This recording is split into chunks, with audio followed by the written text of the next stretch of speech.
Hello, I'm Roseanne. It's time for Must Have Seen TV, the podcast dedicated to the sitcoms of the 20th century. From I Love Lucy to News Radio, I am your mistress of the dark, Barb Hardley.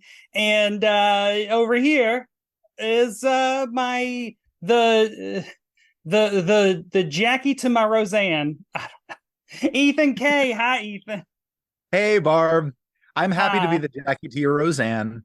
Well, and also just, I am a little bit discombobulated for a number of reasons. The most staggering one being my beauty. Ethan, compliment me on my look. Barb, you're looking fantastic tonight. And if you are not watching us on YouTube, you are missing out on this 1960s Catwoman, Felicia Hardy look. This incredible platinum blonde hair, sequin dress. Oh my God. Well, diamond necklace. Oh God, I'm saying diamonds. Yeah. Okay.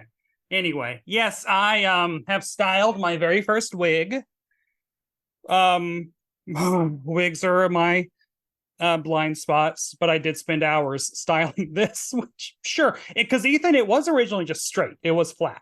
So you had to play around with it and tease it up. And also there's just solid chunks. Like this is that's what you kind of have to do, is just drench it in hairspray and pray. And then it becomes malleable. Yes.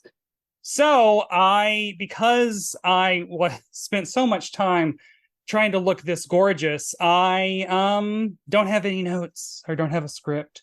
We have a couple scripts. The scariest episode of all is, what are we doing? Well, let's level set real quick and say that this is the 90s episode of our top rated sitcoms for each decade. And it's also the Halloween episode, because we wanted to make it kind of difficult for ourselves, where not only did we find the top rated sitcom of each decade, we wanted to find a Halloween episode, and we also didn't want to do Bill Cosby. Well, and luckily, so I think we had to avoid that in the 80s. 90s we were good, but the number one sitcom of the 90s is Seinfeld, which does not have a Halloween episode. And then I think it goes Friends. Friends' Halloween episode is in 2001, so therefore not eligible. Not 90s. And then it's Roseanne and Home Improvement. So in Home Improvement, I have actually done a Halloween episode of that show on this podcast. So Roseanne. So let's dig into Roseanne. Have you done Roseanne on the podcast before I joined? We've done it a couple times. I don't think you've ever talked about it, but we've done it. I haven't talked about it times. Have you talked about all the scandals? Oh no. Oh, Roseanne, people like to act like Roseanne just started wilding out recently. Girl's been a toxic fave for a very long time. It's just she used to be toxic like on the liberal side, and now she's flipped. She's conservative and toxic. So it's very hard to say where she's at right now. I have a list of all the things that she's been in the news for, aside from her work, listed by date. So we might get to go through that a little bit later. And this is all from publicly available sources, maybe with a little commentary, but this is just her writer's room was also notoriously combustible, and she would just higher fire, just like revolving door. But the one thing that's about her show was she did give a lot of women a foot in the door to the industry. And for example, this episode itself that we're going to do, Trick Me Up, Trick Me Down, Trick Me Up, Trick Me Down, was written by Amy Sherman Palladino, who was writer, creator, and producer of Gilmore Girls and The Marvelous Mrs. Maisel.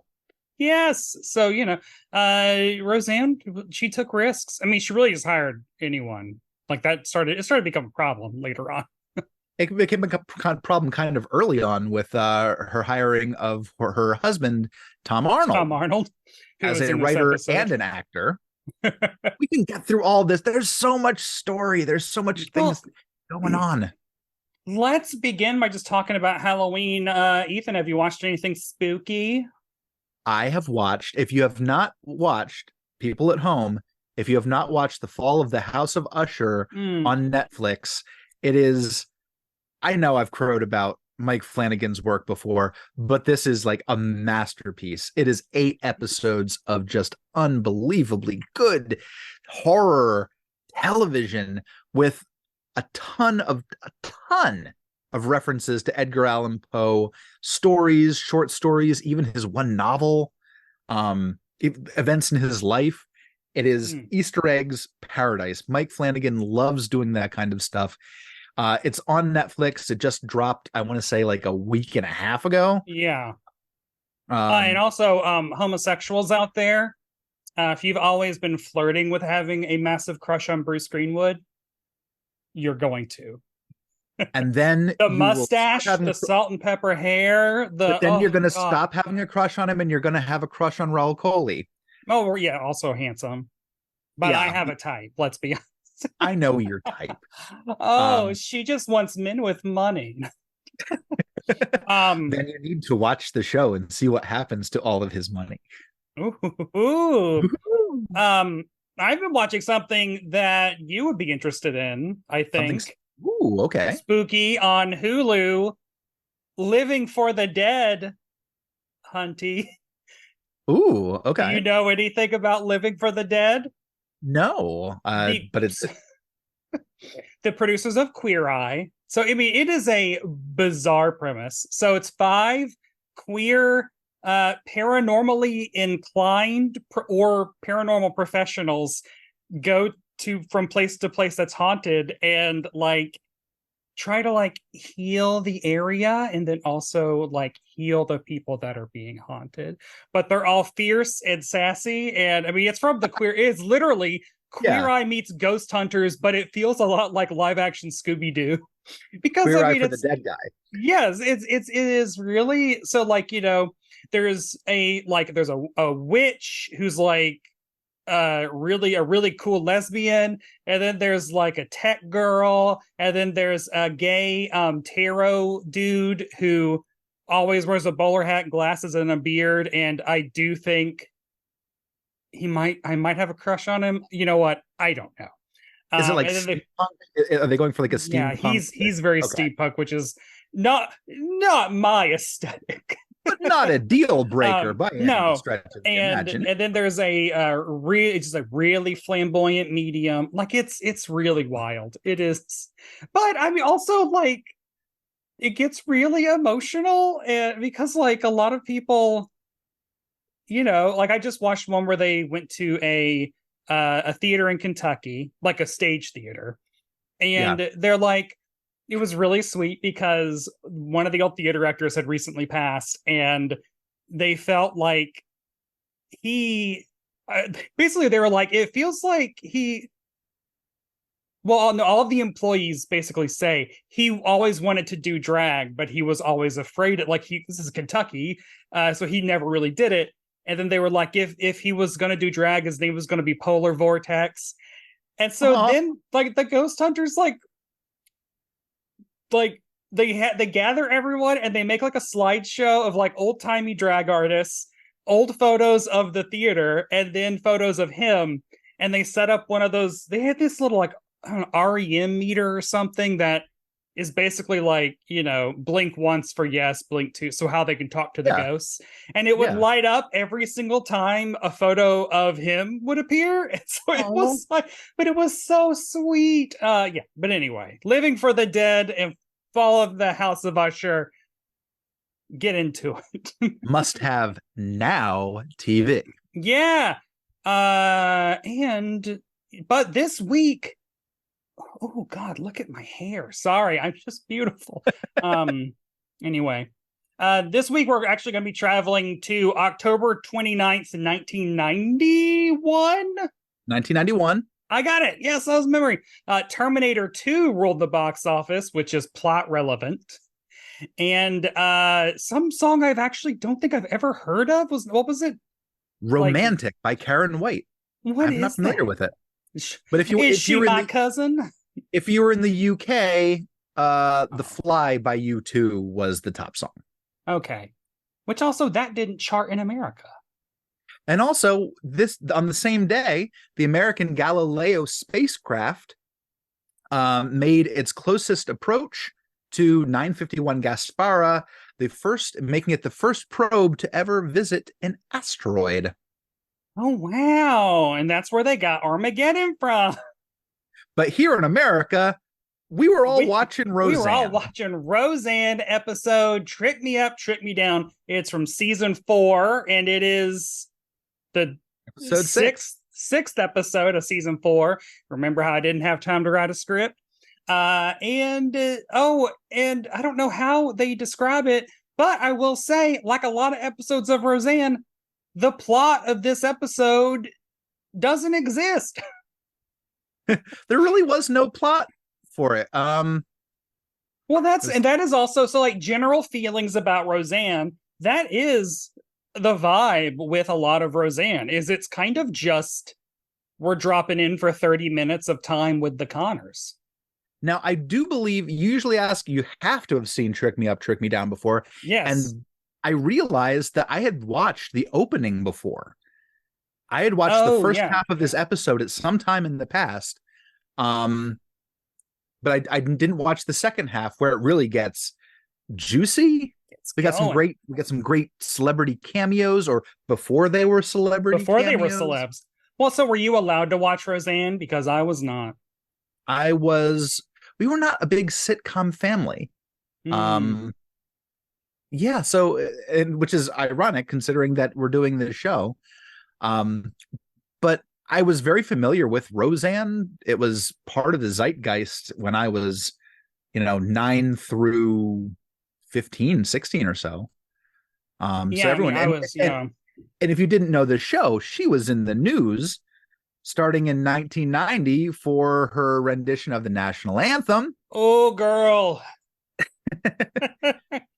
She was asked to sing the national anthem at a baseball game, and sang a fairly off-key, screechy version, which she. I mean, what did they expect? Were they expecting Whitney Houston vocals? I don't think so. To which afterwards she spit and grabbed her crotch. In her defense, she said that she was trying, that the speakers were really bad. She was having a hard time keeping a tune because the speakers were so bad, and she pretended to do a baseball spit, grab the crotch thing afterwards. Yeah, clearly. That's not what America saw.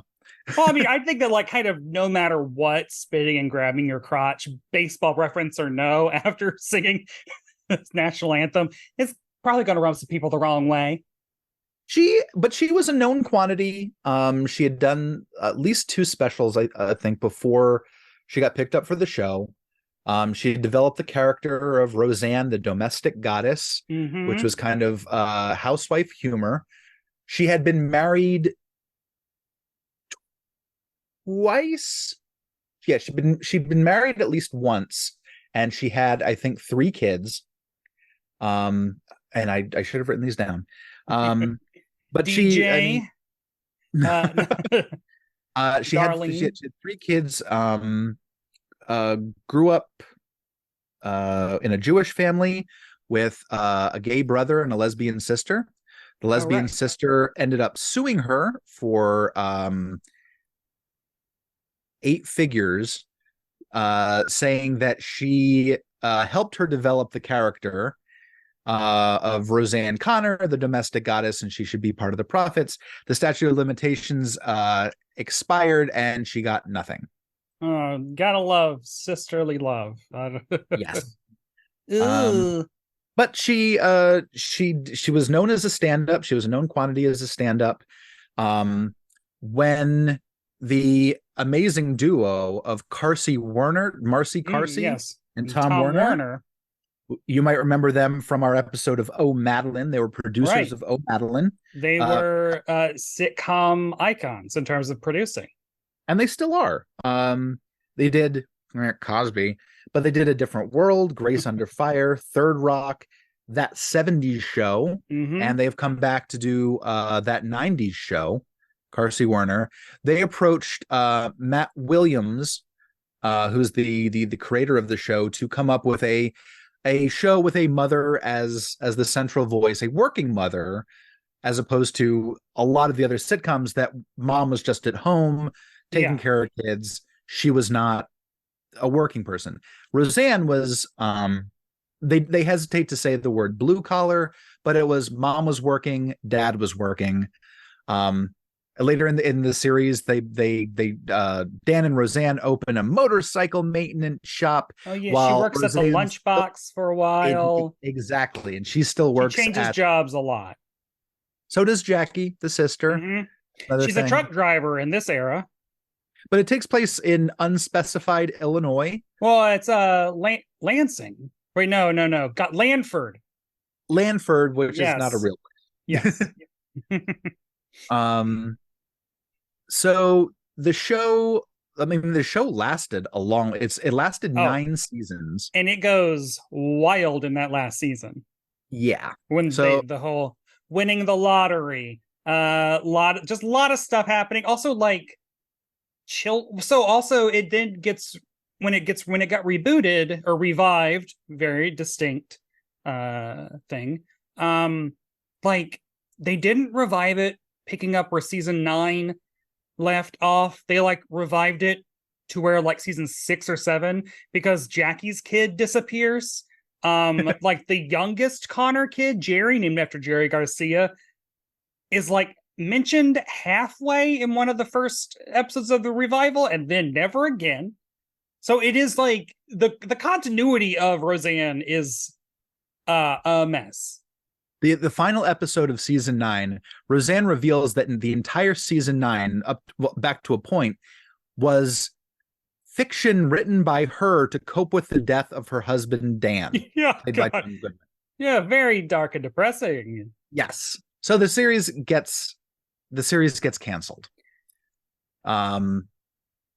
But And then uh Roseanne has a show about nut farming. yes, she did That was a with her thing. boyfriend of macadamia nut farming in Hawaii. Mm-hmm. Did not do great, but what are you going to do? 2017 did an 8 episode revival. And then they were shopping it around. Yeah, In 2018, the Connors Roseanne came back as Roseanne. and it lasted. I mean, it was very successful, but then she air quote took some Ambien, made some tweets. Roseanne's gonna Roseanne. She made some tweets about former Valerie Jarrett. Why do I remember the details? Valerie Jarrett. This was 2018. She was a senior advisor to Obama, and she said made racist comments about her. Yeah, really fun stuff. In 2016, she came out and said, "I am pro-Trump." Yeah, she had been very liberal up until that point. I believe that she even said at one point that she had a pilot in 2011 that got dropped, which she said because of her progressive politics. yeah. Yet 5 years later, she's supporting Donald Trump and typing racist things on Twitter. And this is the whole wild thing about her becoming a like mascot of the right, because it's like, do we not remember the whole American flag thing? It's just like the right is so desperate to have any celebrities. They're just like, oh, you're on our side. Okay, good. We got you. Yay, we have one. It's very weird. So if we go back just a little bit, 2009, she did an article for Hebe magazine, which is a Jewish publication, dressed as Hitler. Yes, my notes need to be burned after this because the words Nazis, Hitler, and Trump are all over it. This is James Wan's The Conjuring happening right now. So they're summoning something. The publisher said, "Oh, this was her idea, and we went along with it." And everyone's like, "No, it's not a good idea." 2014, Trayvon Martin shooting, she had to apologize for doxing George Zimmerman's parents by posting their home address and phone number on online. Tweeted it. Just having to which their house got mobbed by angry people. I think the internet was a bad thing for Roseanne. Roseanne Barr should have never gotten the internet. 2018, the Parkland shooting, she posted that one of the survivors was making Nazi gestures, which was not true. Also in 2018, we had the Valerie Jarrett tweet. Also in 2018, she posted the conspiracy that George Soros helped Nazis get Jews into camps, right? Which is not true. He was 14. And then in 2023, she had a lot of really awful things to say on a different podcast about Jews. She is Jewish and very proudly Jewish, but she said many very nasty things. Going back to 1991, she accused her parents of molestation, which she then rescinded after they lawyered up. And then there's actually like an arc in Roseanne about them having to deal with their father being abusive. Yeah. It's like a whole, and it's very, Roseanne, that was the thing, is like Roseanne was a good show that actually like tackled a lot of very important topics. And it was things that other shows were skirting around or not talking about it. It was reflecting her growing up with a gay brother and a lesbian sister. Yeah, that was part of the plot of Roseanne. I mean, Roseanne gave me gay Martin Mull, and forever I will be grateful for that one thing. But this is a Halloween episode, and Halloween episodes are iconic for Roseanne. This was a really good one, and I'm off my soapbox, like listing all the bizarre, awful things she has done. It's like you're a court stenographer. I know, this is like Life with Luigi, where we're like, we don't endorse the person, but we have to do the show.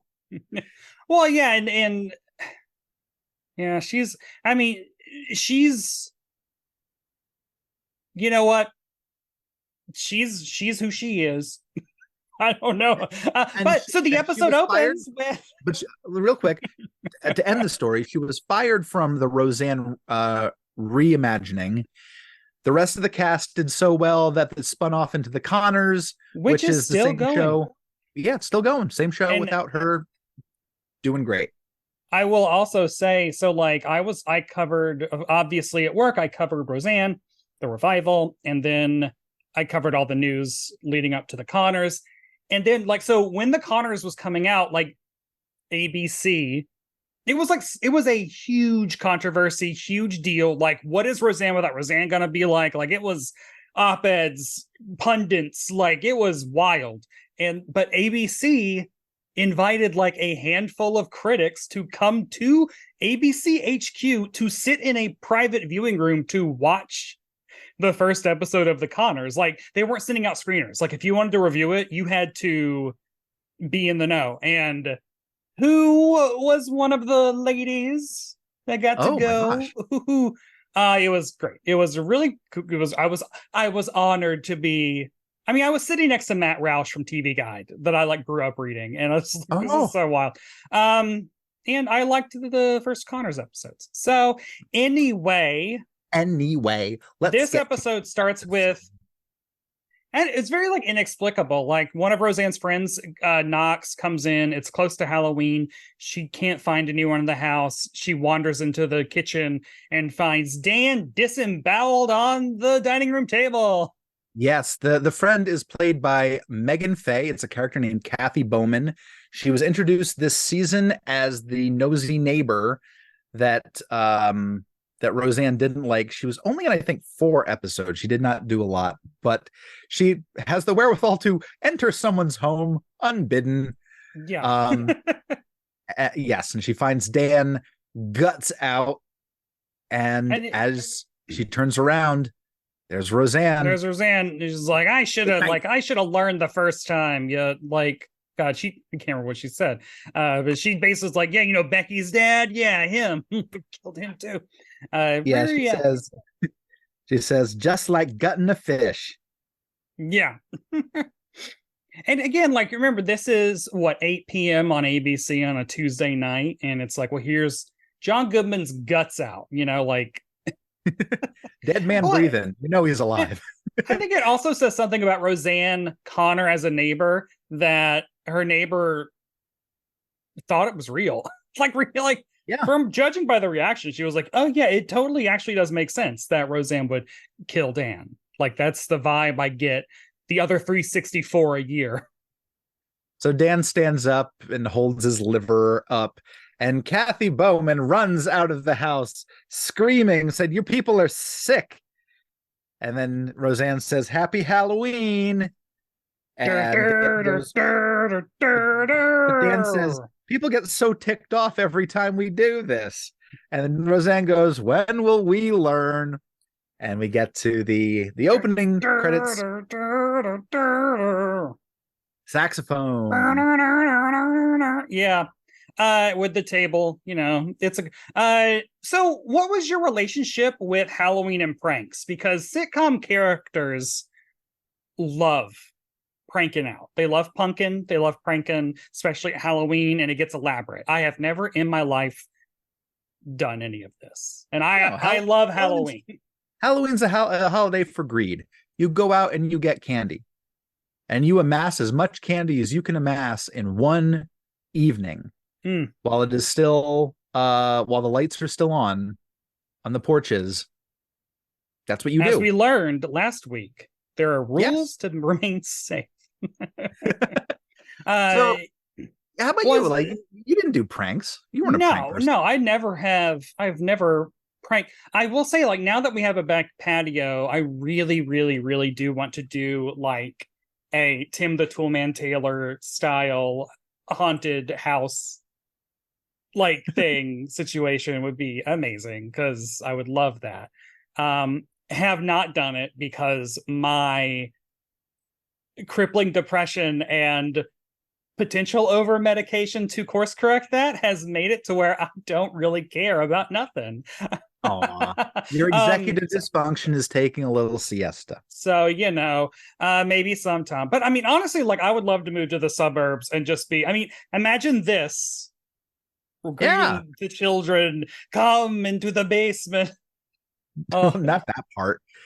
That's the weird thing about 90s sitcoms, is they're always bringing the kids into the house, which it's like, I don't think they would do that. We never did that. If we knew the kids, we might like take a picture, but we'd like, no, not really. And that was like, but the only trick that I ever knew was the day after Halloween, whatever the day after trick-or-treating was, that we'd be back at school, there'd be a lot of corn around the school where kids tic-tac, where they take the corn and they throw it at the school windows and it makes a little noise. And growing up in, eastern Pennsylvania, where there's a lot of cornfields and people grew corn, there was plenty of dry corn to go around to tic-tac the school. Plenty of dry corn to go around. Dry corn, enough for the winter. Also, in the Connor household, they take Halloween very seriously. So, like, the next morning, like, getting ready for Halloween, I think, right? Like, Becky doesn't want to do anything. Becky wants to go to a party. Becky's the oldest daughter, played in this instance by Alicia Goransson. Mm-hmm. And she doesn't want to do nothing. And Roseanne's like, excuse me, in this family, I don't think so. And then little DJ, played by Michael Fishman, comes out director, who comes out dressed as Alfalfa, but he wants to be Terminator. And now, like, these are both two very, very, very 1991 references, because, like, the Little Rascals went through a resurgence in the early 90s. I remember it. It was on TV. Oh God, yeah, quite a bit. One of my friends had a buckwheat calendar. This was probably around 1991. It was a whole thing. Buckwheat, the character of Buckwheat was used in a lot of like t-shirt advertising. A lot of, I don't know why, it was just right? Exactly. Jeez. I do recall He-Man one Woman time Haters Club. I went to school one time with my hair parted down the middle, and I gave myself the little Cowlick, sticky cowlick in uppy. the back. And I don't know why I did it. I just decided to do it one day. Well, a lot of us like making statements with our fashion. Exactly. You understand. I know. People will understand. He doesn't want to wear this. He wants to be the Terminator, which is the #1 movie in America, obviously. He has no idea who Alfalfa is. Yeah, I do want to point out this is back in the day when sitcoms were filmed close enough to when they aired that you could make a reference like that.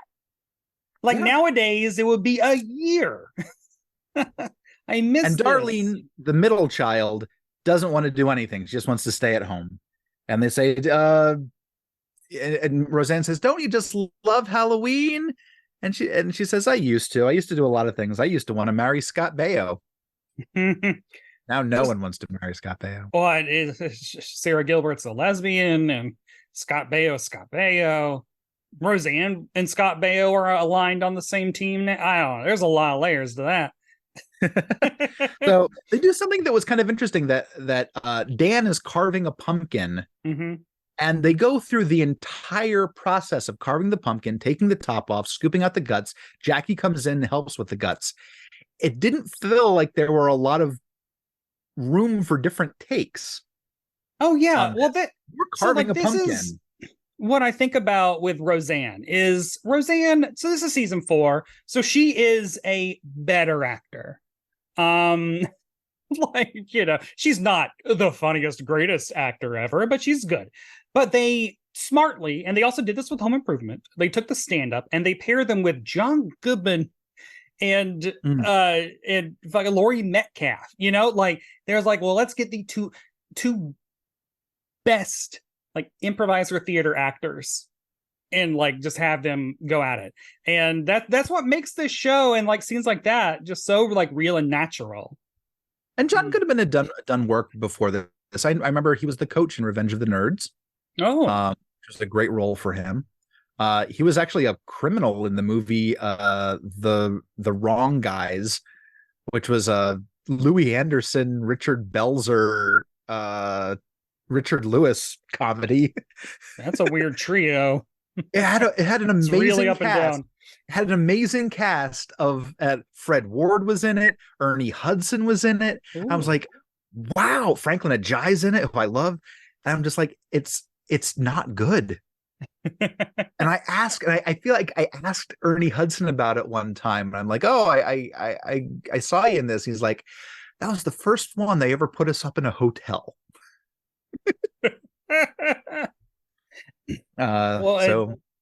Jackie shows up. What does Jackie want? I mean, I know Jackie wants to know what Roseanne's being for Halloween, and Roseanne's keeping it zipped because Jackie went through a bout of loneliness and called a whole bunch of ex-boyfriends because she didn't want to be alone at the Elks Halloween party on Halloween. Which, I mean, good on them for having somewhere to go on Halloween. I think this was a really neat touch that their big social circle, their big social arena is an Elks Lodge.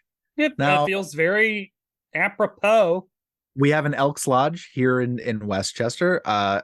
I don't know what they do. I'm a rival Masonic organization, but good on them. It was a very hoppin' place when they do show it. But she admits that she has called multiple ex-boyfriends, and for some of them, his mom picked up. The mama's boy's mom picked up. Yeah, or it could have been him. She was like, I don't actually know. Another one she hung up on when he answered, and one, she left a message. But she's like, I'm cool. I don't need to go to the Elks Lodge with somebody. I will go as my beautiful self. And she wants to know what Roseanne's going to be, and Roseanne doesn't tell her, but there was a hint, right? There was the hint was belt? Tubing. Oh yeah, there's tubing involved, so it's going. Tubing. We just saw Dan with his guts all over a kitchen table, so they're going to up from there. Looking forward to it. Super excited. Yeah, then we go straight to the Elks Lodge, right? And we see Jackie's costume. There's a little bit of a bit where Roseanne says, DJ, I don't care what you do what you want.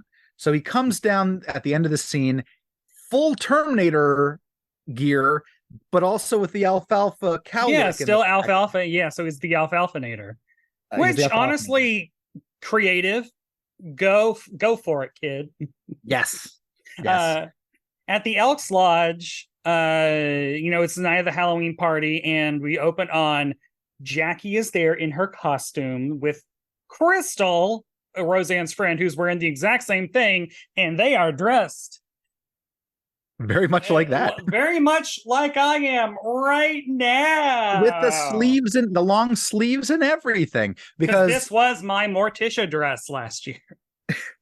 Jackie is dressed as Morticia, but Crystal says that she is dressed as Elvira, so there is no costume overlap at all.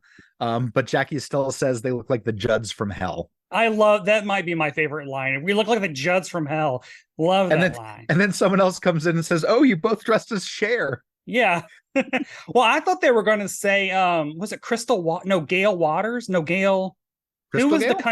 Crystal Gayle, Crystal like the Gayle. country singer with the long. She still has that long hair. One of my friends, long black hair. One of my friends just saw her this past week. Well, work. Yeah, at the Grand Ole Opry. Crystal. I know it well. And then we find out what Roseanne's costume is.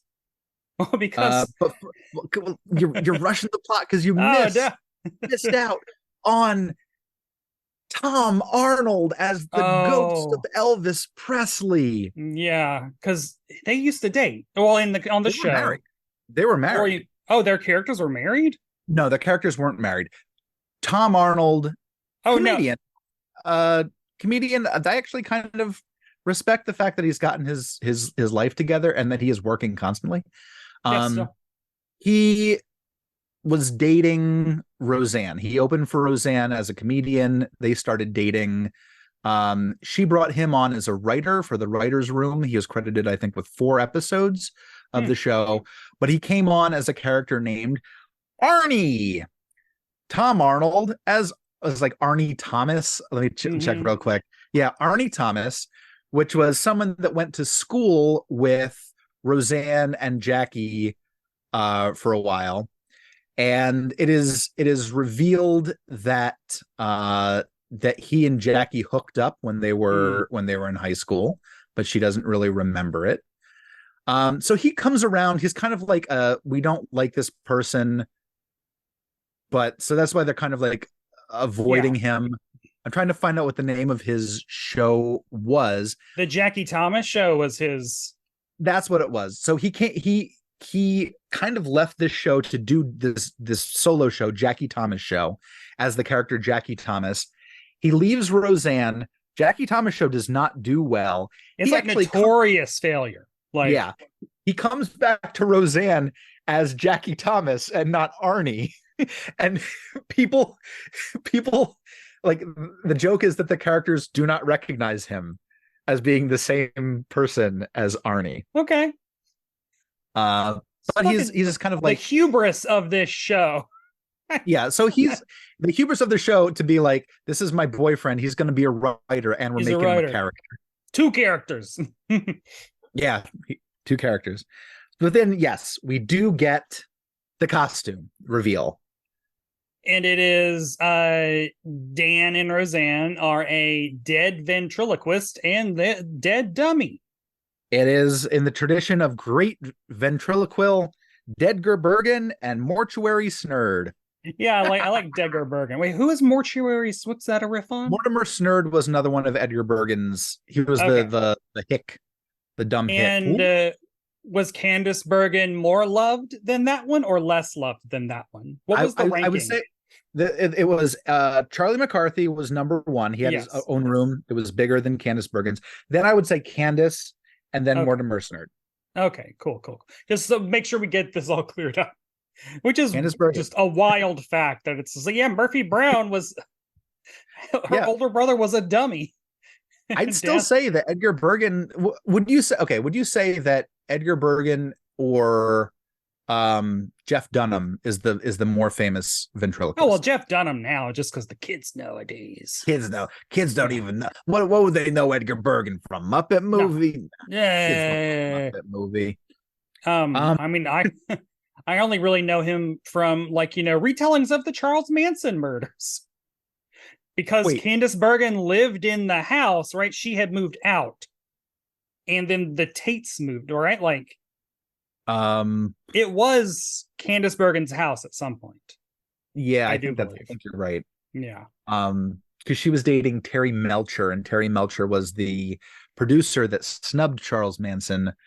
And that's what is believed is that Manson was going to send people to that house to kill Right. Terry Melcher.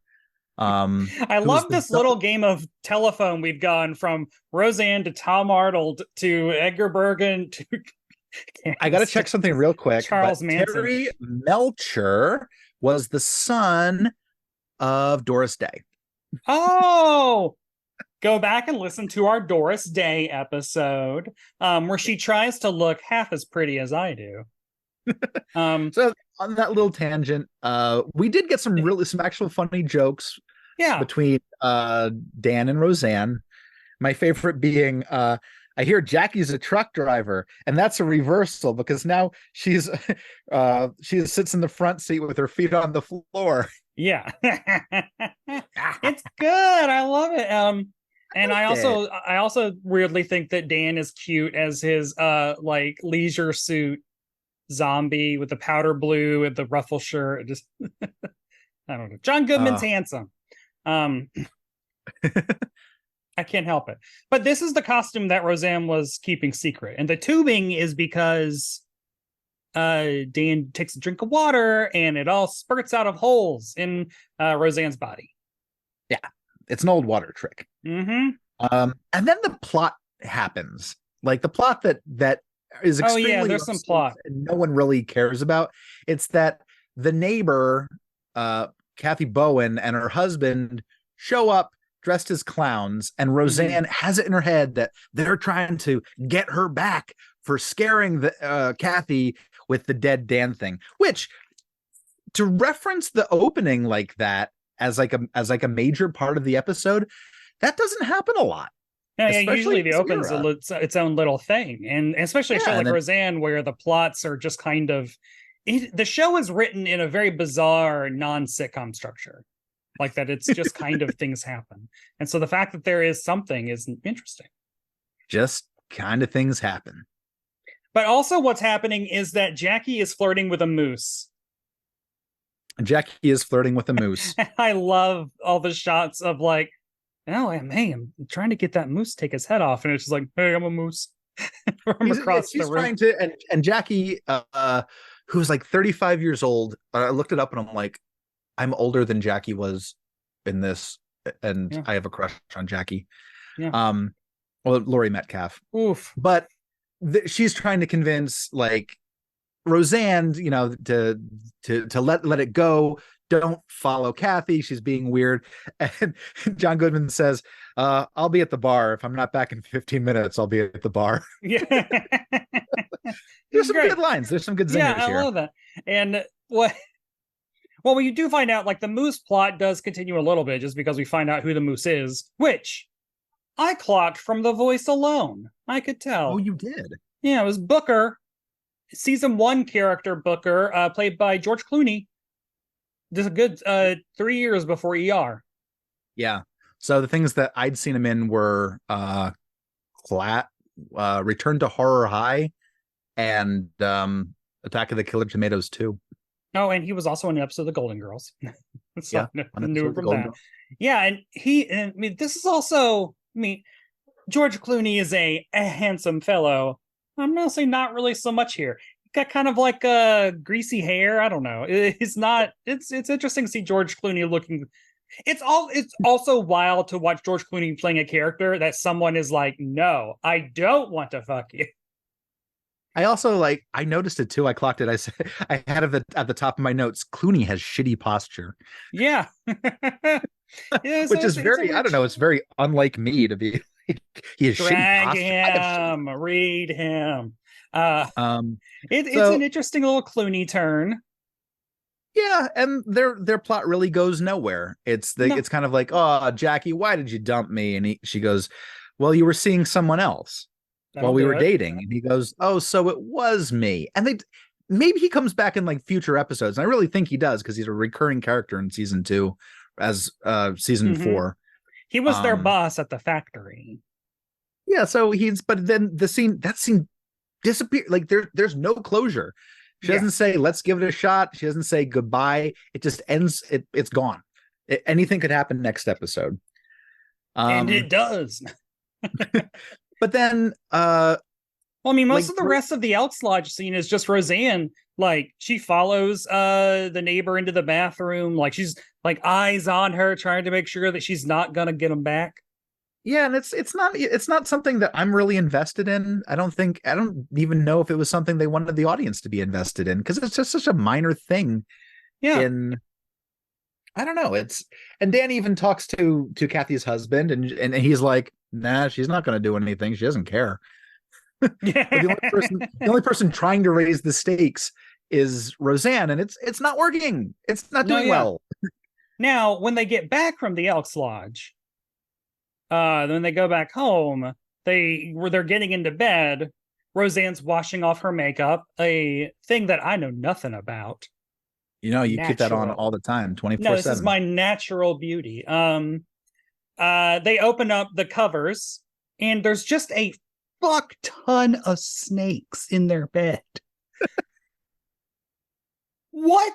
Like that is wild. And we find out that it was the kids. Yeah, the tension of oh, Kathy did this is immediately diffused by Becky going, no, I did it.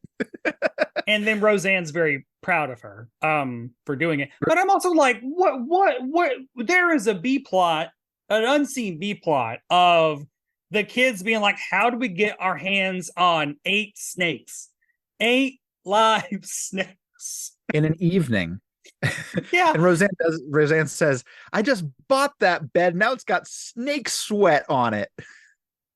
And also, like, they're brave enough. I wouldn't be touching those snakes. Becky's a snake wrangler all of a sudden. Like, Well, if they're non-poisonous snakes, I feel better about it. I don't have problems with snakes. You just never know. You never know if they're poisonous or not. You can try to do like the shape of the head or the shape of the eyes. I can't do that. that's how men tell if I'm poisonous or not. Ah, Ooh, nah, you're gonna go steal J. Jonah Jameson's money. oh, give me them dollars.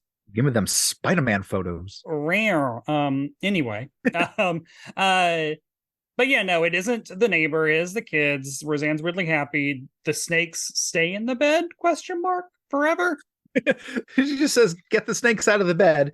We go to a commercial, and it ends with Dan and Jerry Bowman. Jerry Bowman is Kathy Bowman, the neighbor's.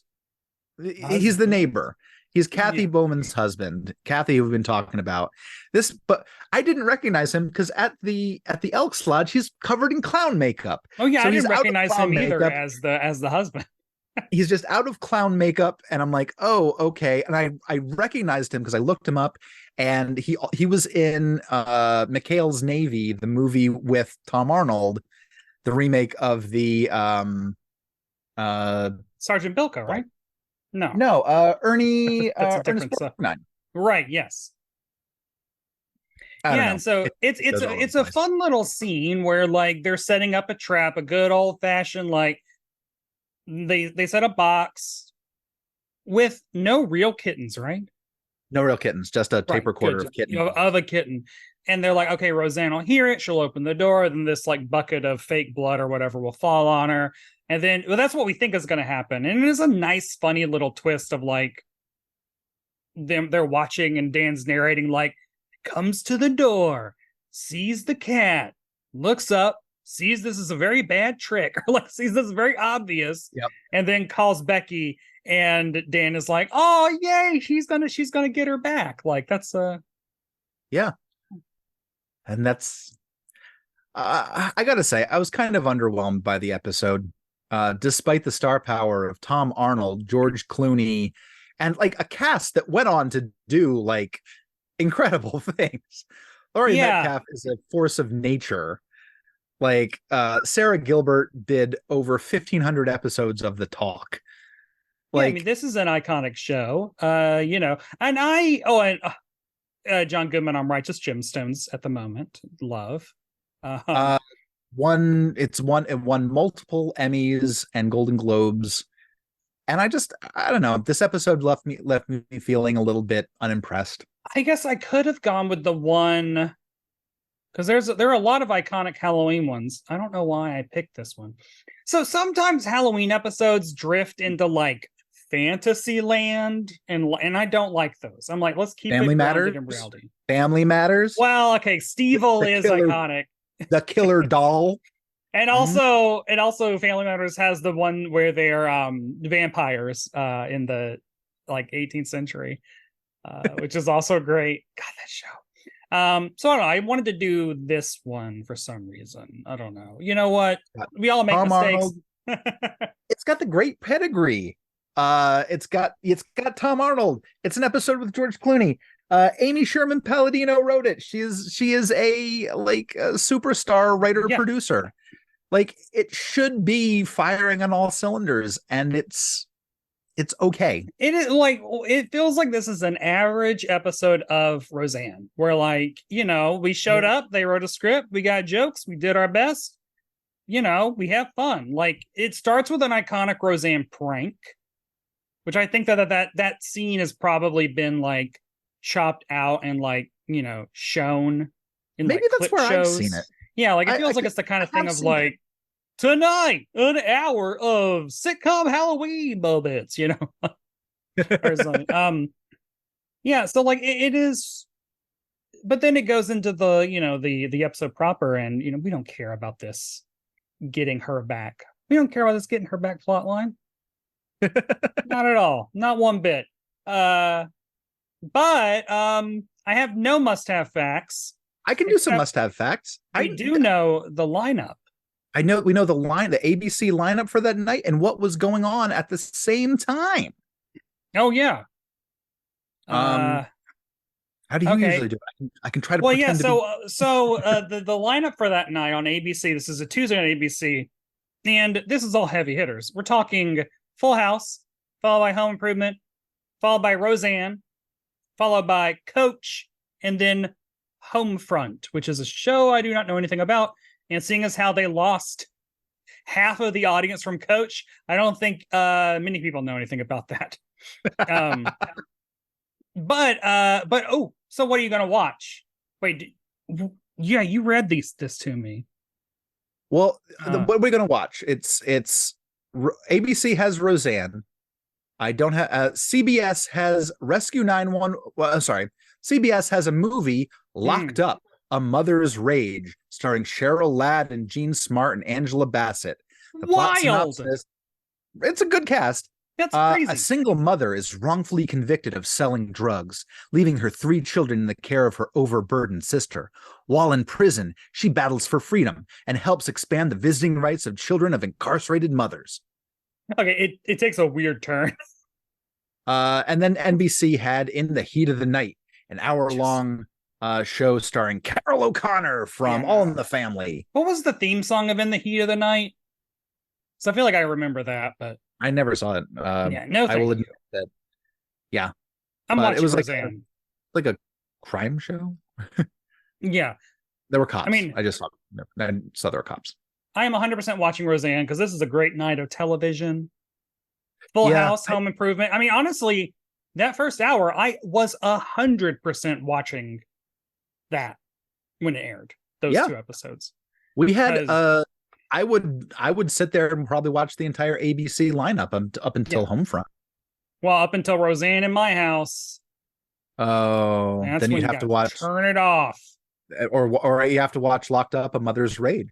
Yeah, that's what they're gonna make you watch that and understand the visiting rights of children of incarcerated mothers. The plight. Teach me. My parents didn't care. We'd be watching Roseanne. Who had the must-see performance in this episode? Surprisingly enough, not Tom Arnold. Oh Uh, I wow. don't I don't know why he was there.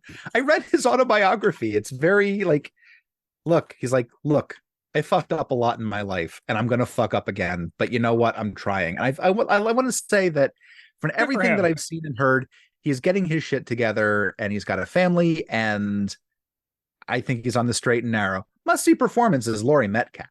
Yeah, just from the we look like the Judds from Hell line alone. That is great. You could like film her like painting a stool, and I'd be like, that's really good. This is That's really hilarious. great. Oh, unbelievable. Would you say her or would you say John Goodman? Because I know you're a John Goodman fan. Well, yeah, but like he doesn't really do as much in this episode as Jackie does. He is cute in it, but when is he not? But you know, Jackie I think does have a Jackie. B plot. Jackie has a B plot. Yes, Dan doesn't. the moose is funny. The moose is funny. The ventriloquist bit, that was funny. Yeah. I'll give it that. Um. But ho hum, On Roseanne. IMDb, 295 people rated this episode an 8.2 out of 10. Would you agree? Go higher or lower? I'd go lower. I don't think it held together as plot very well. I'd give it maybe a 6.2. Oh my god, that's a lot lower. I would It's pretty say low. 7.2. Let's go. Woo. Just because I think that for a Halloween episode, it gave you the spook. I mean, yeah, let's say most other people see this episode of television at Halloween. Maybe, sure. Nah, I mean, there are other Roseanne episodes that are or other Roseanne Definitively, Halloweens. maybe. Definitely, maybe. Definitely, maybe. I don't know. My time is precious. I would not watch this again. Oh wow. I mean, I think watch the first scene. Yeah. That's the iconic thing you've probably seen, and the ventriloquist act. Alkali, but I don't. I mean, that's also most of the episode. Like, it really not that much happens. Yeah. You can catch it if along with all the other Roseannes on Peacock. Mm-hmm. It is on Peacock. I got served an ad for Bravo. Ugh. Yeah. Ugh. I'm sorry. Ooh. Ugh.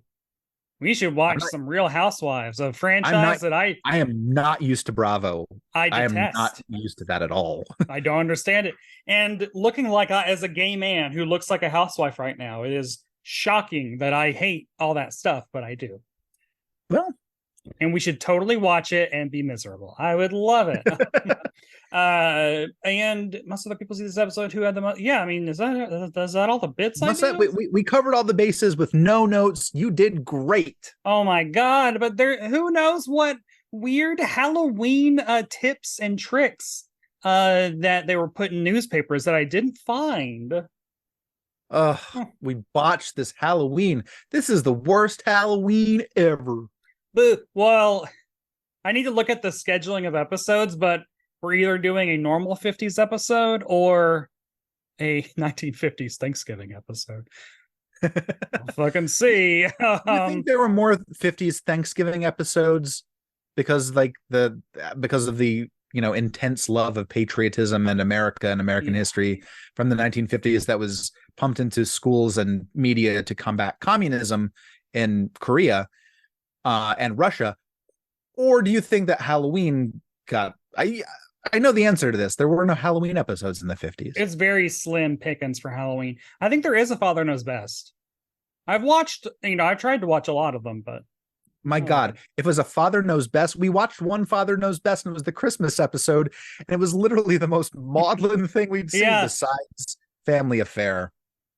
Still, someone give me, maybe Family Affair is the Thanksgiving episode. Oh, let's do it.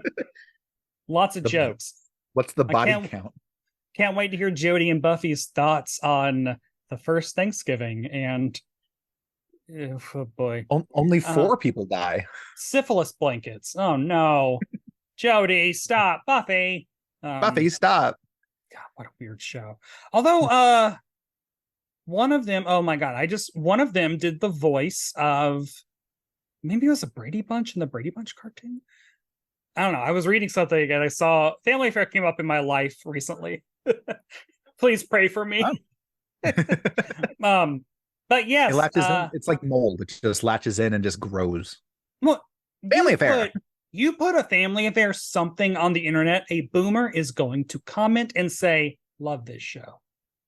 Yeah. Because I follow a lot of like just sitcom like things on Facebook. And man, that'll happen.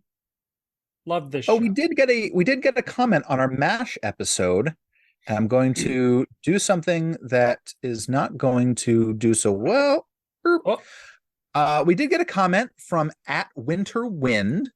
I've been meaning to leave a comment on the podcast for a while, but I keep forgetting since I listen when I'm out and about.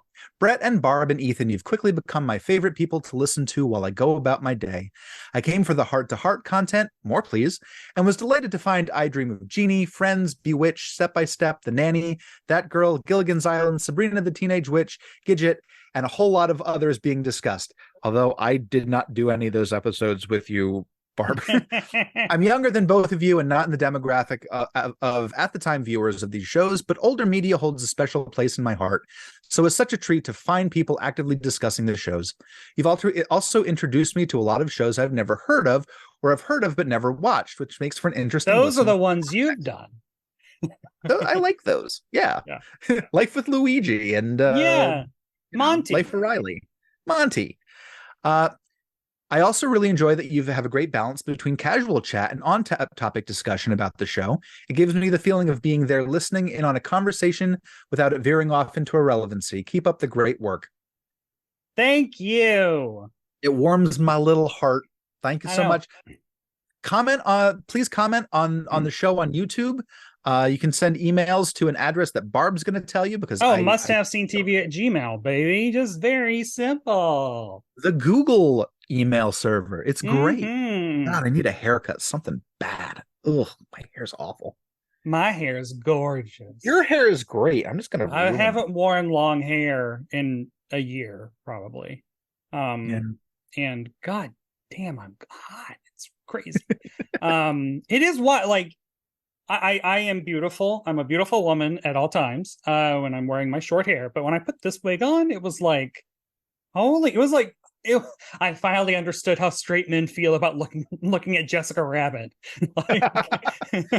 Except that I was the woman and the man. Currently you're dating Spider-Man in Spider-Man continuity. I believe so. I'm 3 months behind. Yeah, that's what they are. And she was very awkward around Mary Jane. But they're has to be because Mary Jane has been all these different things, and now she's married to a man she met in a different dimension, and they have 2 kids. It happens, Life. Life, baby. Thanks, everybody. Ethan, where can people find you on the internet if they want to talk about Family Affair? You can find me. Don't talk to me about Family Affair. You can find me at EthanK55 at Instagram, and I'm on Blue Sky at EthanK.BlueSky BLSKY.com. We don't need all that. We don't need all that. We just need the name. It's just Ethan K. EthanK55 on Instagram. And Barb, where are you? Because I see you everywhere. I am all over the place, especially looking through your window. You can find me on Instagram. You can find me on Instagram at Barb Hardley. Please also subscribe to my personal YouTube at Barb Hardley on YouTube, where I'm just posting a bunch of content. I did an unboxing video. I did an I Got Ready Without You video, which is not a thing, but I made it a thing. I reviewed some comics and some Marvel Legends action figures. Barb contains multitudes. You are all things to all people. And I am trying to justify spending all of the hours getting into drag by producing. You take it from morning to night. You do as much as you can. You create as much content because that is your worth as a human being in this modern age. Especially right now, yeah. Create that content. But anyway, thanks everybody. Thanks everyone. Keep it spooky, and we'll see you next time thanks on to Must Have Acast Seen for, TV. Thanks to Acast for hosting the podcast. Bye, darlings. Stop. How's my